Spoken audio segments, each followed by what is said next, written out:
Nangyayari talaga yung asawa mo. Kala mo bait, nasa loob pala ang kulo. And to think, hindi pa siya nakaka-get over kay Bianca.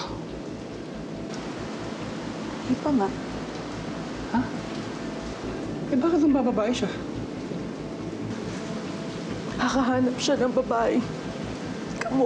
Kamukha ni Bianca. Yun yung binahay niya. Sigurado ka? Kamukha ni Bianca? Kuya, nakaharap ko siya.